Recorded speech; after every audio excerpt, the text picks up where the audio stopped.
I really like is a quad pod, right? So a lot of times, you know, guys' first move, if they end up getting weight on you, right? Andy kind of beats me inside, he gets weight on me, right?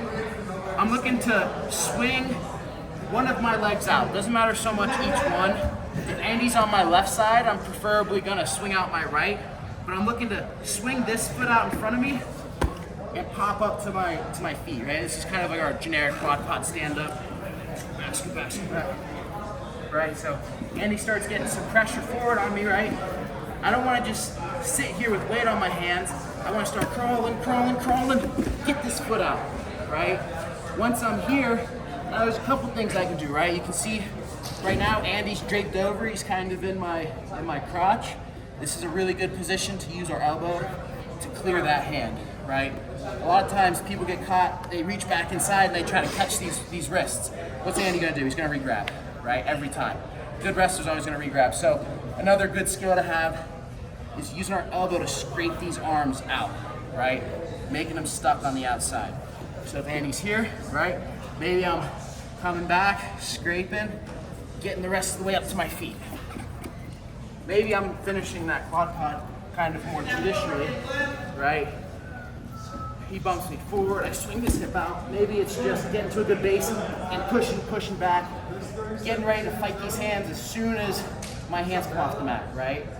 If my hands come off the mat and I'm lackadaisical, he's gonna lock and return, right? So as soon as I'm ready, right, I'm fighting these hands. I'm looking to catch. Sometimes I'm even looking to, scrape out here, or I'm looking to just close the fingers of this guy so that he can't lock. Go ahead and try to lock, right? Now I can kind of fight it, right?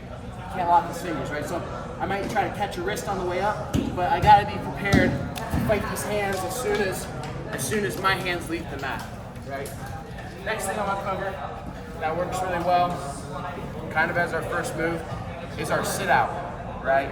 So that's something we've been practicing a lot, and a lot of college guys are doing it because it's pretty effective if we can do it well. But get to our sit out. So Andy hops on top, right? His first move, he's trying to beat me underneath, right? My first move, I'm gonna look to sit, right? So go ahead, start sitting here. Getting my feet out in front of me.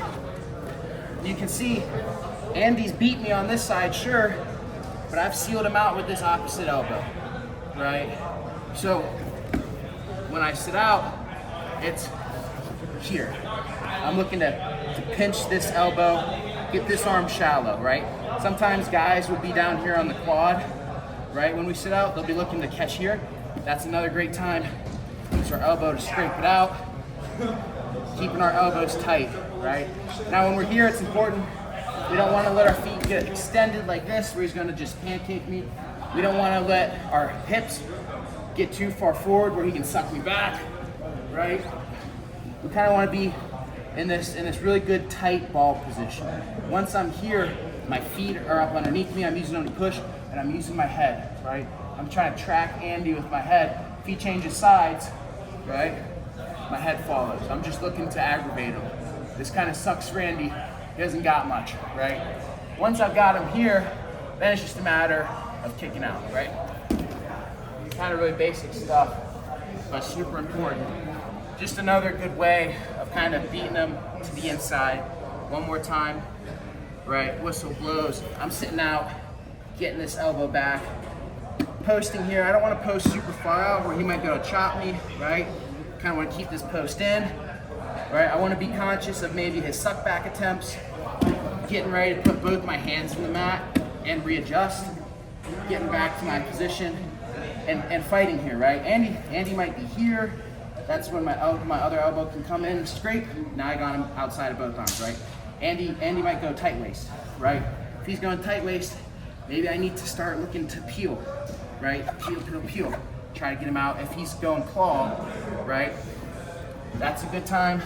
I can peel with the opposite hand, kind of pummel my elbow back in, right? So once we get to this position, we're in a pretty good safe spot, and it's just a matter of fighting hands. So kind of moral of the story for all this stuff is just being able to beat that guy to the inside, right? If we can beat him to the inside with our first move, it eliminates 90% of breakdowns and rides. So that's it for me.